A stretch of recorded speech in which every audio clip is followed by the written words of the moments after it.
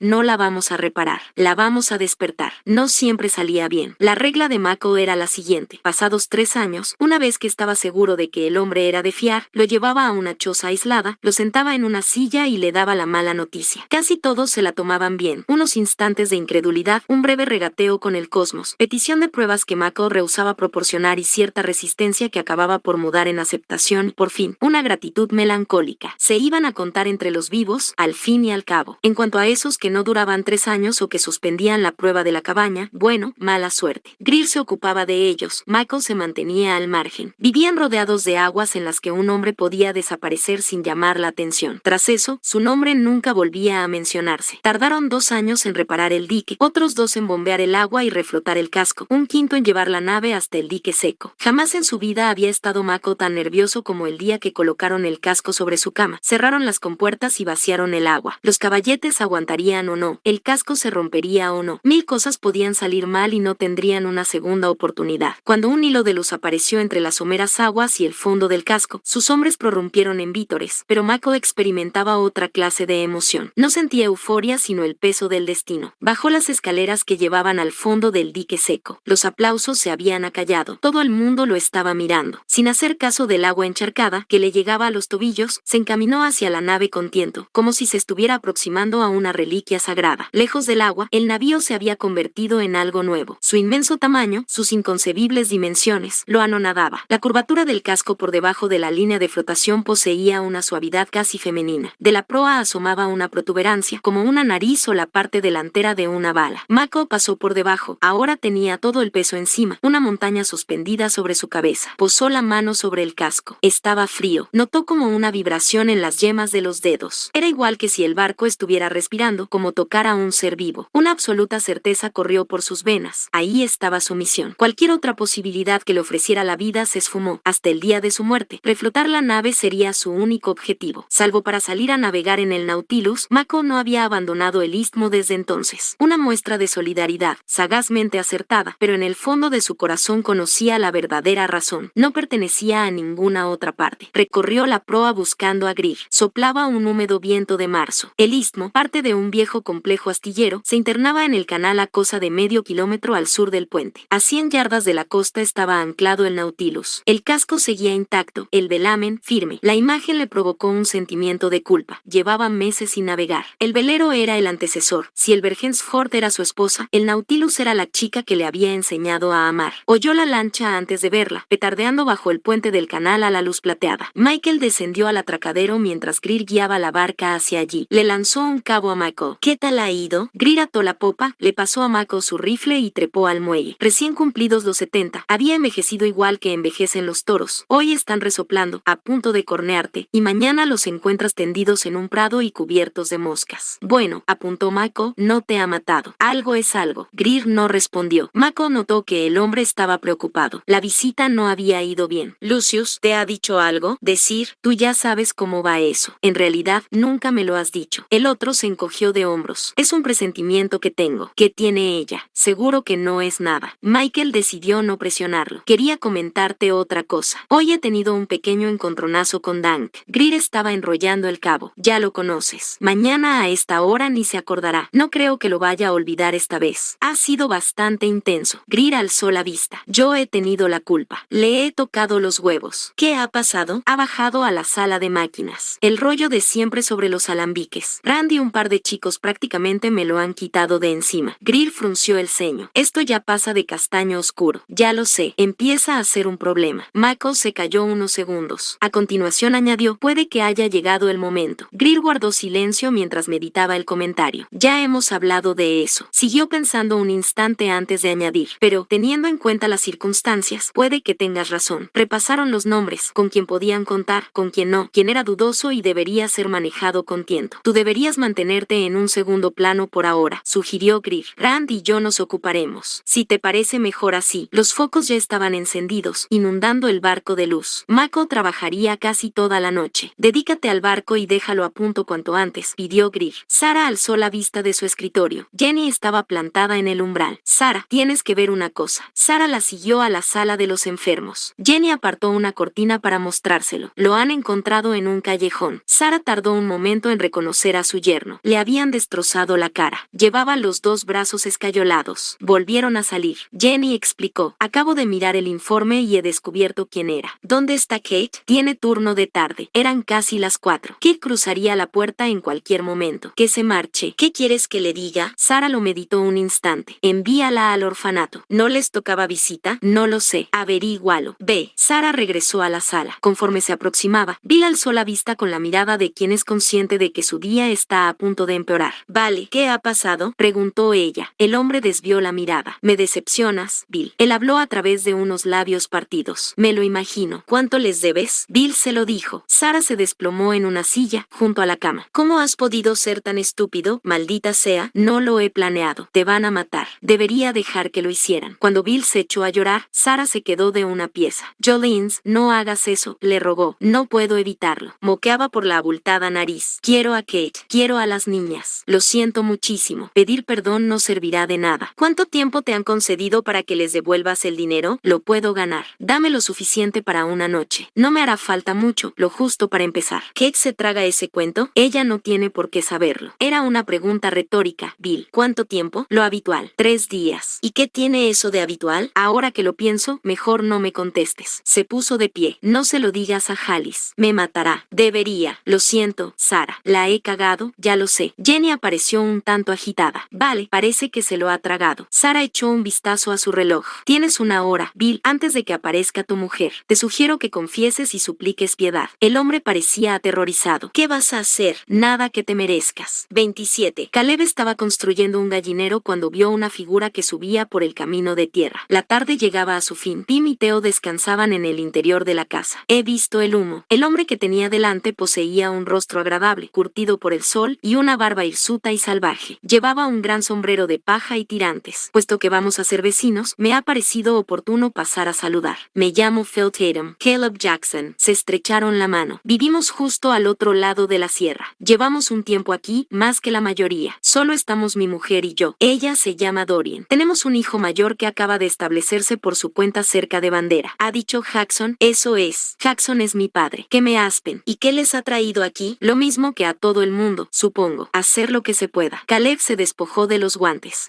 Le presentaré a mi familia. Pim estaba sentada en un sillón junto a la chimenea apagada. Le enseñaba un libro ilustrado a Theo, que descansaba sobre su regazo. Pim, dijo Caleb, al mismo tiempo que se lo traducía por signos, este es nuestro vecino, el señor Tatum. ¿Qué tal, señora Jackson? Ahora el hombre se sostenía el sombrero contra el pecho. Por favor, no se levante. Encantada de conocerle. Caleb se percató de su error. Debería habérselo explicado. Mi mujer es sorda. Dice que está encantada de conocerle. El hombre asintió sin inmutarse. A una prima mía le pasaba lo mismo. Falleció hace un tiempo. Aprendió a leer los labios mal que bien, pero la pobre vivía en su propio mundo. Alzó la voz, igual que hacía mucha gente. Tiene un hijo muy guapo, señora Jackson. ¿Qué dice? Dice que eres guapísima y que se quiere acostar contigo. Caleb se volvió hacia su invitado, que seguía manoseando el ala de su sombrero. Muchas gracias de parte de mi esposa, señor Tatum. No seas maleducado. Pregúntale si le apetece tomar algo. Caleb repitió la pregunta. Tengo que estar en casa antes de la cena, pero supongo que podría sentarme un momento, gracias. Pim llenó una jarra de agua, añadió rodajas de limón y la dejó sobre la mesa. Los dos hombres se sentaron. Hablaron de todo un poco, del tiempo, de las granjas que había por las inmediaciones, de dónde se podía comprar ganado y a qué precio. Pim había salido con Theo. Le gustaba llevarlo al río, donde madre e hijo se sentaban en silencio. Caleb pronto adivinó que aquel hombre y su esposa se sentían un poco solos. Su hijo se había marchado con una mujer que conoció en un baile de Hunt sin apenas despedirse. He visto que su mujer está embarazada, señaló Tatum. Se habían bebido el agua, ahora se limitaban a charlar. Sí, dará a luz en septiembre. Hay un médico en Mystic para cuando llegue el momento. Le ofreció las señas a Caleb. Es usted muy amable. Gracias. Caleb presintió la existencia de alguna desgracia tras el ofrecimiento del hombre. Los Tatum debieron de tener otro hijo, posiblemente más de uno, que no sobrevivió. Todo eso pertenecía al pasado, pero en realidad no. Se lo agradezco mucho a los dos. Se despidió Tatum en la puerta. Es agradable tener a gente joven por aquí. Por la noche, Caleb le repitió la conversación a Pim. Ella estaba bañando a Theo en el fregadero. El niño había protestado al principio, pero ahora chapoteaba con los puños y se estaba divirtiendo. Debería hacer una visita a su esposa, opinó Pim. ¿Quieres que te acompañe? Se refería a hacerle de traductor. Ella lo miró como si se hubiera vuelto loco. No digas tonterías. La conversación ocupó la mente de Caleb durante varios días. Por alguna razón, mientras hacía los preparativos para mudarse a la granja, no se había parado a pensar que otras personas entrarían en sus vidas. En parte porque la riqueza emocional del mundo que compartía con Pim tornaba trivial cualquier otra relación. Además, Caleb no era demasiado sociable. Prefería sus propios pensamientos a buena parte de las relaciones humanas. También es cierto que Pim habitaba un universo más exiguo que el de la mayoría de la gente. Al margen de su familia, su círculo social se reducía al pequeño grupo de personas que, si acaso no sabían hablar por signos, como mínimo eran capaces de intuir lo que decía. A menudo estaba sola, algo que no parecía molestarle, y dedicaba a escribir buena parte del tiempo. Caleb había echado algún que otro vistazo a sus diarios a lo largo de los años, incapaz de resistirse a cometer esa pequeña infracción. Al igual que sus cartas, la redacción de las entradas era exquisita, y si bien a veces expresaban dudas o preocupación por temas diversos, en general reflejaban una visión optimista de la vida. También contenían varios esbozos, aunque Caleb nunca la había visto dibujar. Casi todos representaban escenas familiares. Abundaban los dibujos de pájaros y animales, así como retratos de sus conocidos, pero ninguno de Caleb. Él se preguntaba por qué Pim nunca se los había mostrado, por qué dibujaba en secreto. Los mejores eran los paisajes marinos, toda una hazaña, porque Pim nunca había visto el mar. Pese a todo, sin duda tendría ganas de tener amigos. Los días después de la visita de Phil, Pim le preguntó a Caleb si le importaría cuidar de Theo un par de horas. Quería visitar a los Tatum y había pensado llevarles un pastel de maíz. Caleb se pasó la tarde trabajando en el jardín mientras Theo dormía en el Moisés. A medida que el día llegaba a su fin empezó a preocuparse, pero Pim llegó poco antes de anochecer, muy animada. Cuando Caleb le preguntó cómo se las había arreglado para mantener una conversación de casi 5 horas, Pim sonrió. Con las mujeres no tengo problemas, explicó por señas. Siempre nos entendemos de maravilla. Al día siguiente Caleb tomó la caleza para acudir al pueblo en busca de provisiones y, de paso, herrar a uno de los caballos. Pim le había escrito una carta a Kate y le pidió que la enviara. Aparte de esos recados, Caleb quería entablar contacto con más gente de la zona. Preguntaría a los hombres que conociera por sus mujeres, con la esperanza de ampliar el círculo social de Pim y asegurarse así de que no se sintiera sola. El pueblo no era gran cosa. Hacía pocas semanas que Pim y él lo habían cruzado de camino a la granja. Aquel día vieron gente por ahí, pero ahora parecía parecía desierto. La oficina de correos estaba cerrada, al igual que la herrería. Sin embargo, tuvo más suerte en la tienda. El propietario era un viudo llamado George Caribro. Como muchos hombres de la frontera, exhibía un talante hosco, difícil de penetrar, y Caleb no consiguió averiguar mucho más acerca de él. George lo seguía de acá para allá mientras él recorría el atestado local haciendo el pedido: un saco de harina, azúcar de remolacha, un fragmento de cadena gruesa, hilo de coser, 30 metros de tela de alambre, un saco de clavos, harina de maíz, sal, aceite para los fanales y 20 kilos de pienso. También me gustaría comprar munición, dijo Caleb, mientras George calculaba la cuenta en el mostrador. 30:06. El hombre adoptó una expresión extraña: a usted y a todo el mundo. Siguió sumando cifras con un cabo de lápiz. Le puedo dar 6. ¿Cuántos hay en una caja? Cajas no, cartuchos. Debía de ser una broma. ¿Nada más? ¿Desde cuándo? George asomó el pulgar por encima del hombro. Pegado a la pared de detrás del mostrador había un cartel: 100 pesos de recompensa por cazar al puma. Lleven el pellejo a la oficina de caza del ayuntamiento. Me los han quitado de las manos, y no porque tuviera muchos de buen comienzo. La munición escasea últimamente. Se los dejo a $1 cada uno. Eso es absurdo. George se encogió de hombros. El negocio era el negocio. A él le daba igual. Caleb quiso decirle que se los metiera donde le cupieran, pero, por otro lado, un puma no era cosa de broma. Desenrolló los billetes. Considérelo una inversión, sugirió George, al tiempo que guardaba el dinero en su cajita de caudales. Si se carga a esa fiera, no le parecerá tanto, ¿verdad? Lo transportaron todo a la carreta. Caleb observó la calle vacía. Nadie diría que estaban en pleno día, a juzgar por la maldita quietud. Se le antojó una pizca inquietante, aunque sobre todo se sintió decepcionado de pensar que volvería a casa sin apenas novedades que compartir. Estaba a punto de abandonar el pueblo cuando recordó al médico del que le había hablado Tatum. No sería mala idea que pasara a saludarlo. El médico se llamaba El Aqua. Según Tatum, había trabajado hacía tiempo en el hospital de Kerville y se había trasladado al pueblo después de retirarse. No había muchas casas y no le costó encontrar la del médico: una pequeña cabaña pintada de un amarillo chillón con un cartel colgado en el porche que rezaba: Brian El Aqua, D.M. Vio una camioneta tipo ranchera con oxidados guardabarros aparcada en el jardín. Caleb ató los caballos y llamó. Un único ojo asomó por detrás de la cortina de la puerta. ¿Qué quiere? La voz habló en tono alto, casi hostil. ¿Es usted el doctor El Aqua? ¿Quién pregunta? Caleb se arrepintió de haber ido. El hombre no se alegraba de verlo, saltaba a la vista. Tal vez estuviera borracho. Me llamo Caleb Jackson. Bill Tatum es mi vecino. Nos dijo que usted era el médico del pueblo. ¿Está enfermo? Solo quería saludarle. Somos nuevos aquí. Mi esposa está embarazada. No se preocupe, ya volveré otro día. Sin embargo, cuando Caleb se alejaba del porche, la puerta se abrió. Jackson, eso es. El médico tenía un aspecto sumamente dejado, la cintura gruesa y una melena de salvaje cabello blanco a juego con la barba. Será mejor que entre. Su esposa, una mujer nerviosa enfundada en un vestido holgado, le sirvió sendas tazas de té amargo en la sala. Nadie se disculpó por el hosco recibimiento. Puede que fuera lo normal por esos lares, pensó Caleb. ¿De cuánto está su mujer?, preguntó El Aqua después de que intercambiaran las formalidades de rigor. Caleb advirtió que vertía en el té un chorro de su petaca. De 4 meses, más o menos. Caleb atisbó una oportunidad de acercamiento. Mi suegra es Sarah Wilson. Puede que la conozca. ¿Conocerla? Yo la contraté. Hizo las prácticas conmigo, pero pensaba que su hija trabajaba en el hospital. Esa es Kate. Mi esposa es Pim. El médico hizo memoria un momento. No recuerdo a ninguna Pim. Ah, la muda. Sacudió la cabeza con tristeza. Pobrecita. Qué amable por su parte casarse con ella. Caleb había oído antes ese tipo de comentarios. Seguro que ella lo ve a la inversa. Por otro lado, ¿quién no querría una esposa que no puede hablar? Apenas oigo mis propios pensamientos en esta casa. Caleb se limitó a mirarlo. Bueno, prosiguió El Aqua y carraspeó. Puedo hacerle una visita, si quiere, para ver cómo está. En la puerta, Caleb recordó la carta de Pim. Le preguntó a El Aqua si no le importaría enviarla cuando la oficina de correos estuviera abierta. Lo intentaré. Esa gente nunca está. Sí, eso me ha extrañado, respondió Caleb. El pueblo parece abandonado. No me había dado cuenta. El médico frunció el entrecejo con aire dubitativo. Debe de ser por el puma. De vez en cuando aparece alguno. ¿Ha atacado a alguien? No que yo sepa, únicamente al ganado. Con eso de la recompensa, hay un montón de gente buscándolo por ahí fuera. Unos idiotas, en mi opinión. Esos animales son la piel del diablo. Caleb abandonó el pueblo. Como mínimo había hecho lo posible por enviar la carta. En cuanto a El Aqua, dudaba mucho que Pim quisiera saber nada de ese hombre. El puma no le preocupaba en exceso. Tan solo era el precio de vivir en la frontera. De todos modos, le diría a Pim que no llevara a Theo al río durante un tiempo. Los dos tendrían que quedarse cerca de casa hasta que el asunto estuviera resuelto. Cenaron y se acostaron. La lluvia caía sobre el tejado con un repiqueteo tranquilizador. En mitad de la noche, un grito agudo despertó a Caleb. Durante Durante un segundo aterrador, creyó que algo malo le había ocurrido a Theo, pero entonces el sonido se repitió en el exterior. Era miedo lo que estaba oyendo. Miedo y un dolor mortal. Un animal against the bar. Por la mañana inspeccionó la maleza que se extendía por detrás de la casa. Unas ramas rotas le llamaron la atención. Encontró mechones de pelo corto e hirsuto, pringosos de sangre, esparcidos por el suelo. Buscó huellas en el terreno, pero la lluvia lo había borrado todo. Al día siguiente cruzó la sierra para llegarse a la granja de los Tatum. Su terreno era mucho mayor que el de Caleb, con un granero de buen tamaño y una casa con el tejado de zinc. Jardineras de ancianos colgaban de las ventanas delanteras. Dorian Tatum acudió a recibirlo a la puerta. Una mujer de carrillos llenos con el cabello gris recogido en un moño. Lo envió al linde de la finca, donde su marido estaba retirando la maleza. Un puma, dice. Bill se despojó del sombrero para enjugarse el sudor de la frente. Eso dicen en el pueblo. Se han visto por aquí otras veces. Ya se habrán marchado a otra parte, supongo. Esos cabrones no se quedan mucho tiempo. Yo he pensado lo mismo. No creo que sea nada. Echaré un vistazo de todos modos. Dele las gracias a su esposa por el pastel. ¿Quiere? Dory lo pasó muy bien con ella. Esas dos se pasaron horas escribiéndose mensajes. Caleb hizo ademán de marcharse, pero cambió de idea. ¿Cómo es el pueblo normalmente? Tatum estaba bebiendo agua de una cantimplora. ¿En qué sentido? Bueno, estaba todo muy callado. Me extrañó porque acudí en pleno día. Expresándolo en voz alta, se sentía un poco tonto. La oficina de correos estaba cerrada. La herrería también. Quería que me herraran los caballos, pues suelen andar por allí. Es posible que Juno esté enfermo. Juno Brand era el herrero. Sí, eso será. Bill sonrió. Vuelva dentro de un par de días. Seguro que lo encontrará. Pero si le hace falta algo, aquí estamos. Caleb había decidido no contarle a Pim lo que había encontrado en el bosque. No había razón para asustarla, y un mapache muerto no significa nada. Esa noche, sin embargo, mientras lavaban los platos, volvió a pedirle que Theo y ella se quedaran cerca de la casa. Te preocupas demasiado, opinó ella. Lo siento, no lo sientas. Sin despegarse del fregadero, se dio media vuelta para sorprenderlo con un largo beso. Es una de las razones por las que te quiero. Él agitó las cejas con ademán lascivo. ¿Eso significa lo que creo que significa? Deja que duerma a Theo primero. No tuvo que hacerlo. El niño ya estaba dormido. 28. La noche comenzó para ella, igual que todas, en lo alto del rascacielos a medio construir que se erguía en la esquina de la 43 con la Quinta Avenida. Soplaba un aire tempestuoso, casi cálido. Las estrellas adornaban el firmamento, densas como polvo. Las siluetas de los grandes edificios se recortaban contra el cielo como almenas negras. El Empire State, Rockefeller Center, el magnífico edificio Chrysler, el favorito de Fanning, que se erguía majestuoso sobre el entorno con su elegante corona Art Deco. Las horas que seguían a la medianoche eran las favoritas de Alicia. El silencio se le antojaba más suntuoso, por alguna razón, el aire más puro. Se sentía más próxima al núcleo de las cosas, al rico cromatismo de los sonidos, los aromas y las texturas. La noche fluía por ella, corría por sus venas. Respiró, una oscuridad indómita, suprema. Pasó del tejado a la grúa de construcción y empezó a trepar. Prendida a las vigas expuestas de los pisos superiores, la estructura se erguía a otros 30 metros por encima del tejado. Había escaleras, pero Alicia nunca se molestaba en usarlas, por cuanto las escaleras eran algo del pasado, un pintoresco atributo de una vida que apenas sí recordaba. El brazo, de más de 100 metros de largo, discurría en paralelo a la fachada oeste del edificio. Recorrió la pasarela hasta la punta del apéndice, del que colgaba en la oscuridad la larga cadena del gancho. Alicia lo hizo, soltó el freno y arrastró el gancho de vuelta por el brazo. Allí donde la extensión se cruzaba con la torre había una pequeña plataforma. Dejó el gancho allí, regresó al extremo y echó el freno otra vez antes de volver a la plataforma. Una intensa emoción se apoderó de ella, como hambre a punto de ser saciada. Irguiéndose al máximo, con la cabeza alta, agarró el gancho con fuerza. Y saltó. Surcó el aire, abajo, hacia adelante. El truco radicaba en soltar el gancho en el momento preciso, cuando la velocidad y el impulso ascendente se hallaban en perfecto equilibrio, lo que sucedía cuando había recorrido unos 2/3 del arco. Se columpió al final de la cadena, todavía acelerando. Su cuerpo, sus sentidos, sus pensamientos, todo estaba en sintonía con la velocidad y el espacio. Soltó el gancho. Su posición se invirtió, llevó las rodillas al pecho. 3 giros aéreos y se desplegó. El techo llano del edificio de enfrente. Ese era el objetivo. Despuntaba como aguardándola. Bienvenida, Alicia. Aterrizó. Sus poderes habían aumentado. Tenía la sensación de que, en presencia de su creador, algún poderoso mecanismo interno se había desatado. Los espacios aéreos de la ciudad se le antojaban banales. Era capaz de salvar largas distancias, aterrizar en las más estrechas cornisas, aferrarse a las más insignificantes grietas. La gravedad era un juguete para ella. Oscilaba sobre Manhattan como un pájaro. En las espejadas superficies de los rascacielos su reflejo planeaba y caía en picado, surcaba el aire y se zambullía. Se descubrió, un rato más más tarde, sobre la Tercera Avenida, cerca de la demarcación entre la tierra y el mar. Unas pocas manzanas al sur de Astor Place comenzaban las insidiosas aguas que borboteaban en el inundado inframundo de la isla. Bajó, saltando de un edificio a otro, a la calle. Había conchas rotas por todas partes, entre los hilos secos de algas marinas que el furor de la tormenta había arrastrado tierra adentro. Se arrodilló y pegó el oído a la calzada.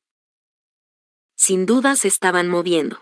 La rejilla cedió con facilidad, se dejó caer en el túnel a la luz de su antorcha y echó a andar en dirección sur. Una cinta de agua oscura borboteaba a sus pies. Los mochos de Fanning se habían alimentado. Sus despojos estaban por doquier, nauseabundos, ureicos, al igual que los restos óseos de su comida, ratones, ratas, los pequeños habitantes del frío y húmedo sustrato de la ciudad. Algunos de los desechos eran frescos, de unos pocos días de antigüedad a lo sumo. Cruzó la estación de Astor Place. Ahora lo notaba, el mar, la gran masa de agua, siempre empujando, buscando agrandar sus dominios, ahogar el mundo bajo su inmensidad azul. El pulso se le aceleró, se le puso la piel de gallina. Es agua nada más, se tranquilizó. Solo agua. Se topó con el mamparo. Un finísimo rocío, casi una bruma, escapaba por los bordes. Avanzó hacia él. Un momento de vacilación y luego alargó la mano para palpar la gélida superficie. Al otro lado, incontables toneladas de presión permanecían en estasis, estancadas a lo largo de un siglo por el peso de la puerta. Fanning le había explicado la historia. La red del metro de Manhattan al completo se encontraba bajo el nivel del mar. Siempre había sido un desastre en ciernes. Después de que el huracán Wilma inundara los túneles, los mandatarios municipales construyeron una serie de compuertas macizas con el fin de mantener el agua a buen recaudo. Hacia el final de la epidemia, cuando el suministro eléctrico había dejado de funcionar, un sistema de seguridad las había sellado, y habían permanecido igual a lo largo de más de un siglo, manteniendo a raya el traicionero océano. No tengas miedo, no tengas miedo. Oyó un correteo a su espalda. Se volvió y levantó la antorcha. En el filo de la oscuridad destellaron unos ojos anaranjados. Un varón grande pero escuálido, se le podían contar las costillas. Se agachó entre las vías, como una rana, con una rata aferrada entre las puntitas de los dientes. El animal se retorcía y chillaba al tiempo que agitaba la pelada cola. ¿Qué estás mirando?, le dijo Alicia. Largo de aquí. Las mandíbulas se cerraron. Un chorro de sangre, un fuerte sorbo y el viral escupió al suelo el saco de piel y huesos. Alicia notó un retortijón en las tripas, no de asco sino de hambre. Llevaba una semana sin comer. El vaho extendió las garras y arañó el aire como un gato. Ladeó la cabeza. ¿Qué clase de ser es este que tengo delante? Vete. Alicia blandió la antorcha como si fuera un pico. Fuera. Largo. Una última mirada, casi cariñosa. El viral salió disparado. Fanning ya había echado las persianas como preparación para el alba inminente. Estaba sentado a su mesa de costumbre, en el balcón que daba al vestíbulo principal, leyendo un libro a la luz de las velas. Alzó la mirada cuando ella se acercó. ¿Has cazado mucho? Alicia arrastró una silla. No tenía hambre. Deberías comer. Tú también. Él devolvió la atención al libro. Alicia echó un vistazo al título, La tragedia de Hamlet, príncipe de Dinamarca. He pasado por la biblioteca. Eso parece. Es una obra muy triste. No, triste, no. Está llena de ira. Fanning se encogió de hombros. Llevaba años sin leer. Ahora me produce una sensación distinta. Buscó una página, miró a Alicia y levantó un dedo con un gesto de profesor. Escucha, el espíritu que he visto quizás sea el demonio, cuyo poder le permite adoptar una forma atrayente. Sí, y quién sabe si, valiéndose de mi debilidad y mi melancolía, pues es poderoso sobre tales estados de ánimo, me engaña para condenarme. Quiero tener pruebas concluyentes. El teatro es la red que atrapará la conciencia de este rey. Como Alicia no decía nada, Fanning enarcó una ceja. No te vuelve loca, ¿eh? Los estados de ánimo de Fanning eran así. Podía pasar varios días sin pronunciar palabra, barruntando sin cesar, y luego, sin previo aviso, volvía a parlotear como si nada. Últimamente había adoptado un tono de sardónica jovialidad, casi petulante. Entiendo por qué te gusta. Gustar no es la palabra más apropiada, pero no entiendo el final. ¿Quién es el rey? Exactamente. Haces de luz se colaban entre las cortinas y proyectaban rayos en el suelo. Fanning no daba muestras de que le afectase la situación, aunque era mucho más sensible que Alicia a la claridad. A Fanning, el mero roce de la luz solar le provocaba un dolor indecible. Están despertando, Tim. Cazan, se desplazan por los túneles. Fanning siguió leyendo. ¿Me estás escuchando? Él alzó la vista. Fruncía el ceño. Bueno, ¿y qué? No habíamos quedado así. De nuevo miraba el libro, aunque únicamente fingía leer. Alicia se levantó. Voy a ver a Soldado. Él bostezó, exhibiendo los colmillos, y sus pálidos labios se curvaron con una sonrisa. Aquí estaré. Alicia se ajustó las gafas, salió a la 43 y se encaminó al norte por la avenida Madison. La primavera había llegado con parsimonia. Apenas unos cuantos árboles estaban floreciendo y la nieve perduraba en las zonas en sombras. El establo se se encontraba en el lado oriental del parque con la 63, al sur del zoo. Le retiró la manta a Soldado y lo dejó salir del box. El parque emanaba una sensación de inmovilidad absoluta, como si hubiera quedado atrapado entre las dos estaciones. Alicia se sentó en una roca al borde del lago y observó cómo el caballo masticaba. El animal había aceptado el paso del tiempo con dignidad. Se cansaba más fácilmente, pero solo un poco, y todavía era fuerte, su paso firme. Hebras blancas surcaban su cola y bigotes, más en los flecos de los cascos. Lo vio comer hasta saciarse.